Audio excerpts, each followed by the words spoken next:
Tuan Tanah adalah dewa. Bab 569. Fang Danxing adalah bos nominal Neptune. Sejak Neptune dibajak oleh perusahaan tentara bayaran IZO Israel, Qin Ming hanya bertemu Fang Danxing sekali. Saat itulah Fang Danxing memberi Qin Ming kartu keanggotaan Supreme dengan saldo tak terbatas sebagai ungkapan terima kasihnya. Qin Ming tidak pernah menggunakan kartu anggota ini. Ia memberikannya kepada Liu Wenjing sebelum hari nasional agar ia dan Su Xiaoyue dapat pergi berlibur dengan kapal pesiar. Siapakah kamu dan mengapa kamu menculik Fang Danxing? Sebuah nama tiba-tiba muncul di benak Qin Ming, Pers, dalang di balik pembajakan Neptune. Saat itu, Qin Ming menangkap pria ini dan menyerahkannya ke polisi, tetapi beberapa hari kemudian, Pers berhasil melarikan diri dari penjara. Aku komandannya, Pluto. Kau tidak melupakanku, kan? Qin Ming ingat bahwa Pers dipanggil komandan oleh bawahannya, dan sekarang dia semakin yakin bahwa pihak lain tidak diragukan lagi adalah Pers. Jadi itu kamu. Setelah melarikan diri dari penjara, alih-alih mencari tempat bersembunyi, kamu malah muncul dan mencari kematian. Pluto, kepalamu sangat berharga. Sekarang semua organisasi di dunia bawah tanah ingin memburumu. Kau harus bersembunyi. Tapi kau tidak bisa bersembunyi. Fang Danxing ada di tanganku. Jika kau ingin dia selamat, cepatlah ke Myanmar sendirian dalam waktu 24 jam. Jika kau datang terlambat 1 jam, aku akan memenggal salah satu lengannya. Jika kau datang terlambat 3 jam, aku akan mematahkan salah satu kakinya. Jika kau datang terlambat 5 jam, aku akan memenggal kepalanya. Setelah mendengar ancaman Pers, Qin Ming mendengus dingin dan berkata dengan acuh tak acuh, apa hubungannya hidup atau matinya denganku? Kau boleh membunuhnya atau mencincangnya sesukamu. Jangan pikir aku hanya mencoba menakut-nakutimu. Kau tidak perlu datang dan mencoba. Hitungannya dimulai dari sekarang. Dalam waktu tidak lebih dari 29 jam, kau akan menerima tubuh yang tercabik-cabik. Setelah mengatakan itu, Pers menutup telepon dan mengirim video ke Qin Ming. Cahaya dalam video itu agak redup, tetapi cukup untuk melihat apa yang terjadi di layar dengan jelas. Kamera menghadap ke dinding batu. Fang Danxing diikat ke kursi, dan dia sangat ketakutan hingga wajahnya menjadi pucat. Di samping Fang Danxing berdiri 4 pria bertopeng, memegang pisau alih-alih senjata api, seperti serigala yang mengepung seekor domba yang siap melahapnya. Pers juga berdiri di dekatnya, dengan belati yang ditekankan ke leher Fang Danxing yang seputih salju. Dia menyeringai ke kamera dan berkata, Pluto, kamu punya waktu 24 jam untuk pergi ke Myanmar sendirian. Ingatlah untuk meneleponku saat kamu sampai di sana, atau kamu harus bersiap untuk mengambil jenazah wanita cantik ini. Penghitung waktu dimulai sekarang. Setelah mengatakan itu, Pers menggoyangkan arlojinya ke kamera, dan kemudian video berakhir. Pers adalah anggota tentara bayaran IZO Israel. Qin Ming terkejut karena dia menculik Fang Danxing ke Myanmar, bukan ke markasnya di Israel. Faktanya, sejak Fang Danxing memundurkan diri karena insiden pembajakan Neptune, dia hanya berdiam diri di rumah. Dia merasa ingin jalan-jalan, jadi dia bepergian ke Yangon, ibu kota Myanmar, akhir-akhir ini. Sejak pembajakan Neptune yang gagal, Pers merasa kesal. Lagi pula, dia telah mengintai di Neptune selama 2 tahun. Dia ingin membuat kesepakatan besar yang akan memungkinkannya menjalani kehidupan mewah selama sisa hidupnya, tetapi ketika dia hampir berhasil, itu dirusak oleh Qin Ming. Bagaimana dia bisa menelan pil pahit ini? Pers telah berpikir untuk mencari kesempatan untuk membalas dendam pada Qin Ming. Setelah menunggu lama, ia akhirnya mendapatkan apa yang ia pikir sebagai kesempatan yang sempurna. Nirvana menawarkan hadiah untuk membunuh Qin Ming. Selama ia membunuh Qin Ming, ia tidak hanya akan membalas dendam, tetapi juga mendapatkan bonus besar. Itu seperti membunuh 2 burung dengan 1 batu dan itu dapat dianggap sebagai kompensasi atas kegagalan misi Neptune. Setelah memastikan bahwa Fang Danxing benar-benar jatuh ke tangan Pers, Qin Ming tidak bisa mengabaikannya begitu saja dan memutuskan untuk segera pergi ke Myanmar. Tai Shou duduk di sebelahnya, dan dia juga melihatnya ketika Qin Ming sedang menonton video tersebut. Dia tahu betul bahwa Qin Ming adalah orang yang setia dan teman yang baik. Ketika menghadapi situasi seperti itu, Qin Ming tidak akan mempertimbangkan apakah akan pergi atau tidak, tetapi akan langsung mempertimbangkan bagaimana menyelamatkan orang jika dia pergi. Kapten, ini darurat. Anda tidak bisa pergi sendirian.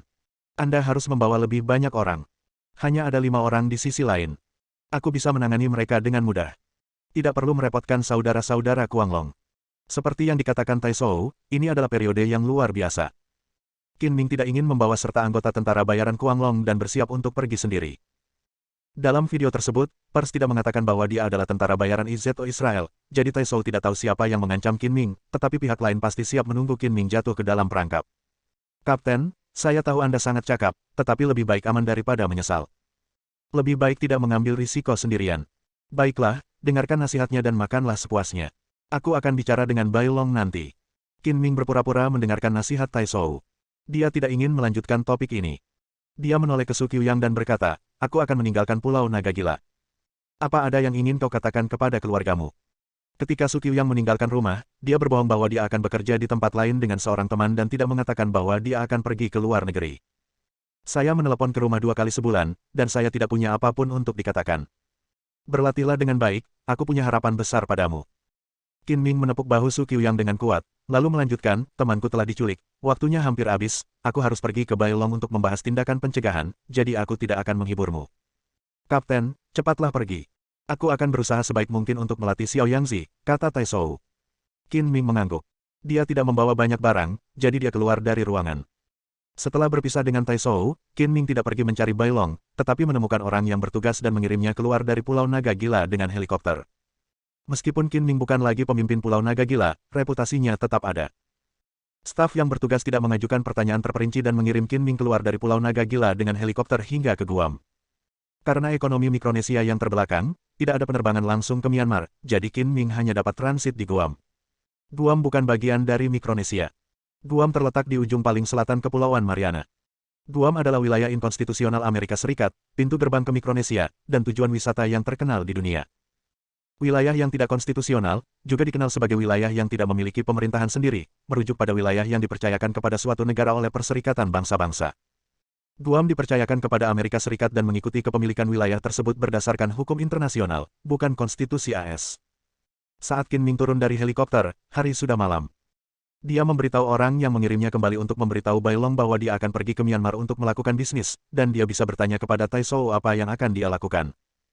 Dengan cara ini, bahkan jika Bailong mengetahui bahwa Qin Ming akan pergi ke Myanmar untuk menyelamatkan orang, sudah terlambat untuk menemukan Qin Ming atau membawa orang untuk mendukungnya. Qin Ming juga mencapai tujuannya untuk tidak memberitahu saudara-saudaranya di Crazy Dragon Mercenaries. Pers hanya memberitahu Qin Ming untuk pergi ke Myanmar sendirian dalam waktu 24 jam, tetapi ia tidak menyebutkan di mana di Myanmar. Qin Ming membeli tiket penerbangan paling awal dan tercepat dari Guam ke Yangon, ibu kota Myanmar. Pesawat itu bukan untuk Qin Ming sendirian, jadi meskipun waktunya terbatas, ia harus menunggu. Ia baru naik pesawat ke Yangon pukul 6.30 pagi. Butuh waktu 12 jam penuh di jalan, ditambah waktu menunggu pesawat. Saat kami tiba di Yangon, 21 jam telah berlalu sejak pers menelepon. Untungnya, kami tiba di Myanmar sesuai tenggat waktu. Qin Ming tahu betul bahwa pers menculik Fang Danxing untuk mengincarnya. Selama dia tidak muncul, Fang Danxing akan aman dalam waktu 24 jam dan tidak akan terancam nyawanya. 3 jam yang tersisa harus digunakan dengan baik dan tidak disia-siakan. Karena harus melewati pemeriksaan keamanan saat terbang, Qin Ming tidak membawa senjata apapun. Untuk berjaga-jaga, dia tidak bisa menyelamatkan orang dengan tangan kosong dan berurusan dengan pers dan tentara bayaran IZO Israel lainnya. Setelah turun dari pesawat, ia menghubungi seorang pedagang senjata lokal kecil-kecilan. Saat Qin Ming menjadi tentara bayaran, ia sering menjalankan misi di Asia dan sering datang ke Myanmar.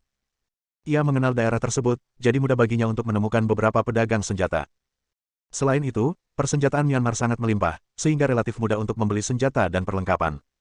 Setelah melakukan kontak, Qin Ming naik taksi selama lebih dari setengah jam dan tiba di tempat perdagangan senjata dan perlengkapan. Qin Ming diterima oleh seorang pria tua berusia 50-an. Ia terutama menyediakan peralatan untuk perkelahian geng kecil, jadi ia lebih merupakan pedagang senjata daripada pedagang senjata. Sepasang pisau dan tongkat ditempatkan di tokonya, tetapi bahkan tidak ada senjata yang terlihat.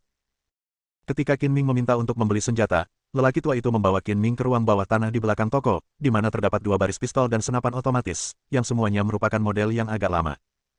Qin Ming membeli senjata hanya untuk keadaan darurat, dan dia tidak menginginkan sesuatu yang bagus, kalau tidak, dia akan mencari pedagang senjata yang memiliki hubungan baik dengan Mad Dragon Mercenaries.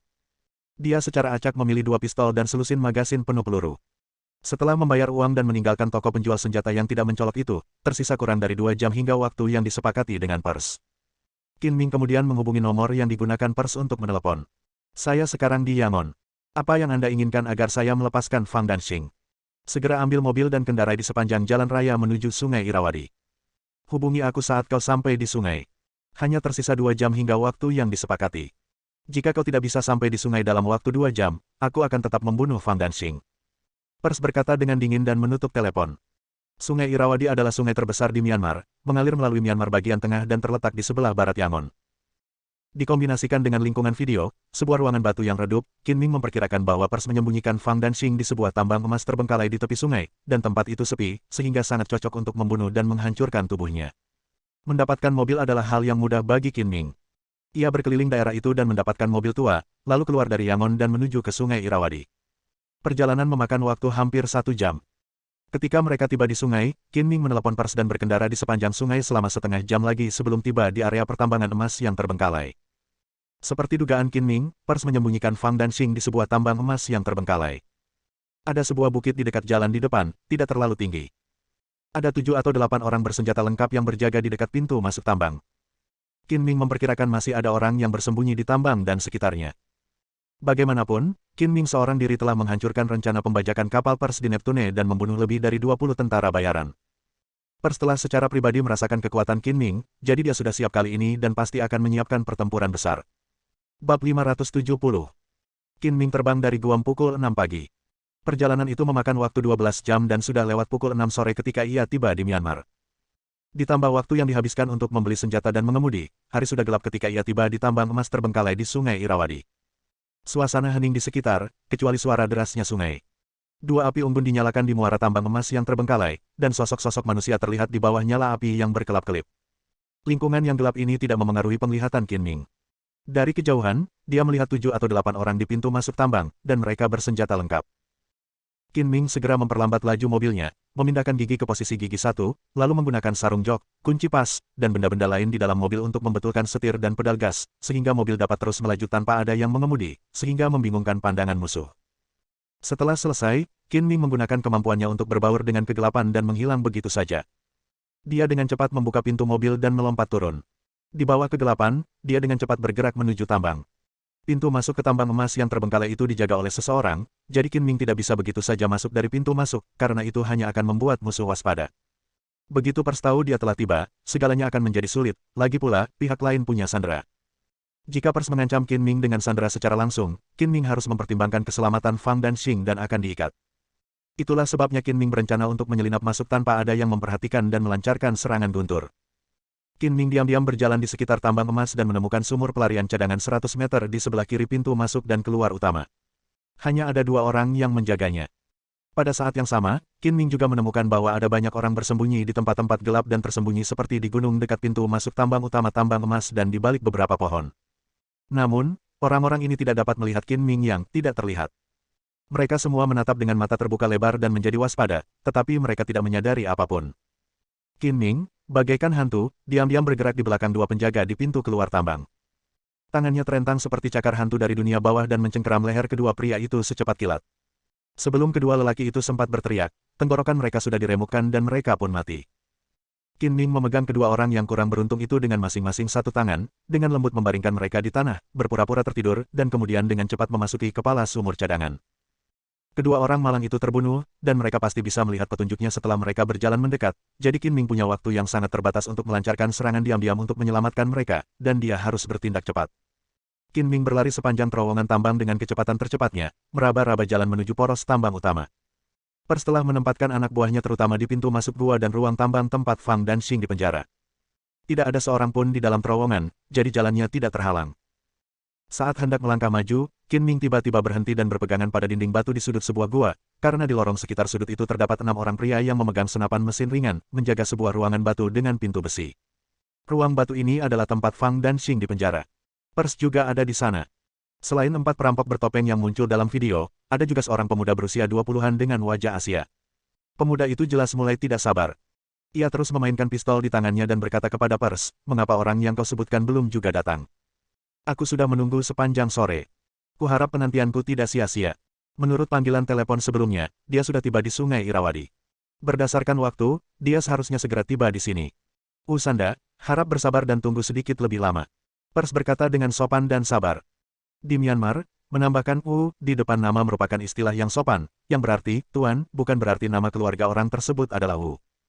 Usanda setara dengan Tuan Wu, yang berarti bahwa pemuda tersebut disebut Sanda. Anda tidak mengatakan sebelumnya bahwa kita harus menunggu begitu lama. Persahabatan adalah persahabatan, tetapi rakyat saya tidak dapat menderita dengan sia-sia. Saya meminta lebih banyak uang. $1 juta tambahan setelah masalah ini selesai.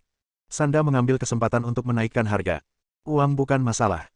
Selama kalian berhasil membunuh musuh, selain tambahan $1 juta AS, aku akan memberi setiap anak buahmu hadiah tambahan sebesar $50.000 AS, kata Pers dengan murah hati. Selama dia bisa membunuh Qin Ming, dia akan mendapatkan $60 juta AS, dan Pers tidak keberatan membayar tambahan 2 atau 3 juta. Bagus sekali. Saya suka bekerja dengan orang-orang hebat. Ketika pihak lain setuju untuk membayar lebih, Sanda tertawa. Dia tidak tahu harga yang ditawarkan Pers, dan bahwa setelah misi selesai, Pers akan mendapatkan 1/10 dari hadiah besar itu. Jika dia tahu bahwa Sanda tidak keberatan membunuh Pers, dia akan mengambil uang itu untuk dirinya sendiri. Kali ini, ia datang ke Myanmar untuk menculik Fang Danxing dan menyergap Qin Ming. Demi memastikan semuanya berjalan lancar, Pierre sengaja mencari kerjasama dengan pasukan kriminal lokal di Myanmar. Sanda adalah putra seorang gembong narkoba di Myanmar dan sangat berkuasa di kawasan segitiga emas Myanmar. Kemampuan perspektif Qin Ming diaktifkan sepenuhnya. Dia memperkirakan posisi keenam penjaga di depan pintu ruang batu. Dua belati muncul diam-diam di tangannya.